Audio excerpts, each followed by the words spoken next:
to only certify the non-medical detox portion of the program, which is the thing that's anywhere from 24 hours to, let's say, 10 days, depending on what somebody is withdrawing from, and that's it. So the entire rest of the program has no state oversight, and he knows that. So, and we're going to get into this a little later about responsibilities and whatnot, but what you're saying right now is that the agency that should be shutting down or has the authority to shut down Narconon Arrowhead is the Department of Mental Health. Is that correct? Correct. Okay, so as of right now, this is not CARF's responsibility, though they're responsible for their own behavior. Right. Because I used to be under the impression that CARF had to be part of the process in order for them to operate. But what you're saying is that this falls solely under the venue or preview of the Department of Mental Health. I'm sorry. Go ahead. No, that's all right. And I was going to say, and also whether or not they're still waiting to see if the district attorney is going to file any kind of criminal negligence charges based on one or more of the recent deaths there. And the attorney general's office or possibly through the district attorney's office could also issue, I believe, some sort of mandate. So that would be another state agency that could have some kind of jurisdiction of closing its doors if it came to that. You had at one point said that you thought, I guess Narconon shouldn't be closed but should be reformed. Is that still your position, or have you had, what's your thoughts on it as you have kind of decompressed from it over time? It's a continual decompression. I've had so many conversations with different individuals about what a long process of untying and really examining things that were deeply inlaid, beliefs that were based on false ideas and things like that. I've had this particular conversation with people too, including just from the mere fact that Narconon cannot operate within the framework of the law and be true to its own mandates. So because Narconon can only operate off of L. Ron Hubbard's policies, aside from some small legal aspects. So you can't have a psychiatrist on staff at a Narconon center because L. Ron Hubbard is adamantly opposed to psychiatry. But yet, if a state requires some type of oversight from a psychiatrist or medical doctor from that standpoint, then it clashes. So it cannot be in that manner. So basically, that's a long way of saying, I personally would not recommend that program to anybody. Okay. Frankly. I'm wondering too, I had heard Gary Smith talk about how addicts are liars and deceivers and they kind of, you have to expect that some of them are going to OD in a program.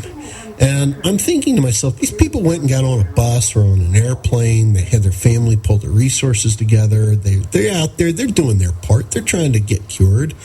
And I'm wondering what you think about that, what appears to me to be a completely callous attitude towards the loss of life or injury to persons. Yeah, and Mary Reeser even said that in her interview. She said, these aren't always the most truthful individuals, and both of them in their own TV interviews had said something similar. And I think it's a cop-out, first of all, to it's almost shooting themselves in the foot by saying, okay, well, we don't work enough for people to be honest. Or to say, if they truly believe that they can help reform an individual but yet not trust them, they can't have it both ways. So to then turn around and stab their own students in the back by saying that they're lying or they're untrustworthy in some manner, just goes to show that really, in the end, they're really only out for themselves and their long-term best interests of their group, and anything else is easily a casualty. Who does now? So somebody goes through the program and they either complete the program or they don't. But the ones who do are often pressured to come to work for Narconon. I'd like to have you talk a little bit about the turnover rate, the type of pressure tactics that are put on people to work there. Tell me a little bit about that. Sure. Yeah, that's a heavy thing. Recruitment of people to join the staff or training programs. Different centers have slightly different variations of it, whether it be called an internship or if they're called a trainee. But usually they'll entice people to join a training program, and almost one for one, there's pressure put on them, requesting them to stay, telling them what a great group it is, what a great purpose. They owe it back to society to give back in some way. Really start with the guilt trips pretty heavily at that point. And if they make it through the training program, then they become a staff, or they have an opportunity to become a staff. And the turnover rate is so high. Not only are they continuously recruiting, but let's say you have to hire 10 people to fill one position because the majority of them either relapse or quit and leave because they don't want to be there. And what you have left is a lot of lower level staff that continually turn over, and then you have higher level staff that have been there for years that are all Scientologists. And there's not much in between. There's a little bit of gray area, but not a whole lot. And I know that David Love has been doing some research into the labor abuse of people that work there and what is an intern, etc. And you and I had talked, and you said that in some cases people can be interns up to a year. That's not always the case, but in some cases they can. And they work from 9 in the morning till 9 at night, 6 days a week. And often after, they wind up working for minimum wage. And I'm wondering, what type of quality of life does a person have on Narconon premises who lives like that? Truthfully, they are. It's sort of like a commune in that everybody is dependent upon each other. And so, you go to eat in groups, you live in groups and clusters, whether they rent apartments, or at Arrowhead we had cabins.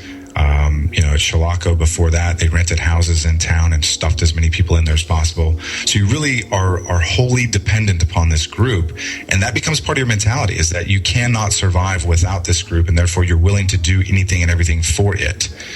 And as that comes along, meanwhile, you're getting heavily indoctrinated, reading multiple policies and references from Hubbard, whether they were slightly altered to be what I would call narconized, and meaning they take the actual term of Scientology out of it and replace it with the word Narconon, but everything else is the same.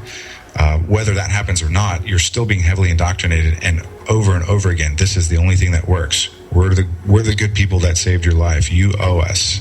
And it just keeps on getting pounded in until you have a fully compliant slave of some sort. But they don't. Even worse is that they don't know it. They don't think it.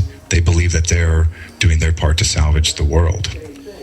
Well, that's one of the questions I have is why do people believe in Narconon so much? And, I said before, I wasn't trying to insult you, but, you had the whole thing with the levitating ashtrays and the saunas and all of that. Why does that kind of thing not click with somebody and they go, oh my God, what am I involved in? Yet they become this fanatical believer. What is it? What's the mindset? What does somebody got to do to fall into that?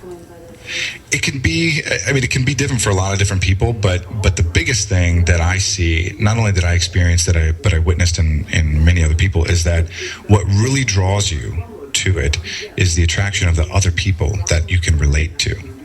And that the activities or the study and the application of their methods and materials becomes a secondary thing. What takes precedence is you now have this new camaraderie with other people that you develop strong bonds with because you were in a life-threatening situation, and now you're kind of coming out of it together, and there's a strong tie there. So it's more of wanting to be involved with them and then having this group agreement that, okay, we're going to also do something good along the way, than it is I'm going to wear my Narconon pin and carry the Narconon banner for the rest of my life because Narconon is the reason for, the world goes around. It eventually can become that, but it's not always that right away.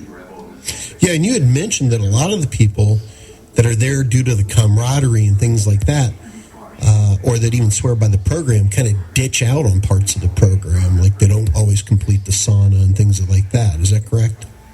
Yeah, exactly. I mean, a lot of the students, a lot of the clients, while they're going through they're running through the motions.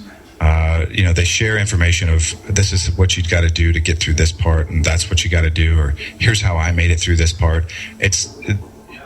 Most of the people that go through, they recognize that that much of it is such a joke that either they're not, taking all their vitamins or taking the full amount of niacin or exercising the same or sweating as much, or they're faking their training routines the best they can, or, they're just writing down, they're starting to make up things that they have to write down when they write down their transgressions, what they call the overts and withhold. They're going through the motions. When they write their success stories, which, we might talk about as well, is they know what they have to say and do to get to the next part, because their goal is to be done. So I just want to be clear that they do the overts and withholds. So they have these people confessing and writing their deepest, darkest secrets and sins and things like that, which the Church of Scientology has been notorious for using to silence people when they get out of line. Is that correct? That is correct. You absolutely do a very thorough as possible in that setting, write-up of your overts and withholds, just like you would at Church of Scientology. However, the only difference is they don't use an e-meter at Narconon, at least not for the students. And at the same time, you can't finish the program until you write about how great it is and how it saved your life. Is that correct? Exactly. Those are the success stories. Not only at the program ending. I mean, you're supposed to write this glowing success story at the end, but as you go through, as you complete each step, you're supposed to be writing success stories. And even in between, even through a minor achievement or accomplishment during one particular step, you're constantly encouraged to write success stories. And these Narconon centers are also essentially required to type these up and submit them to Narconon International so that they can be used in promotional materials. I saw, somebody had gotten a copy of a legislative briefing that was sent out to Oklahoma senators and representatives, for example, that had success stories from students in there. And I'm reading those going, yeah, I remember what it's like to write those. Not only are you caught up in the moment, but you're also required to write them, because otherwise they're going to look at you and go, he must not be done. He needs to do more. And if you ever get out of line, they can show these documents and say, hey, I'm this worthless piece of filth that did all these horrible things, and this program saved my life. And that's what they would normally do in Scientology, but we have these patient doctor privilege laws now that keep them from being able to get away with that, which is one of the reasons why I think the protest movement has been so successful here, is because Scientology can't employ its normal attack tactics and get away with it. Is that, do you feel that there's some validation to that? Yeah, absolutely. I mean, it's kind of funny how it's called the HIPAA privacy laws, health information privacy and portability or accountability act, something like that. And it winds up coming back to bite them, because they're not allowed to divulge information. If they do, then they're subject to, I believe, a $20,000 fine per infraction. If I'm correct, I don't know about the exact amount, but so they're not allowed to. But yet, at the same time, for people that come in that are connected through the church in some manner, we were actually forced to divulge information on these clients or on these students up to people at the church, such as if somebody was referred through the Church of Scientology Celebrity Center, was connected to a celebrity Scientologist in some way. We actually had to give daily and weekly reports on their progress to Scientology members. And of course, the client, never gave permission for that information to be divulged to anybody, let alone somebody at the church. So that would be a direct violation of federal law. Multiple. I want to take a moment, and I want to there was something that was recently put up on the web, which was the 990s for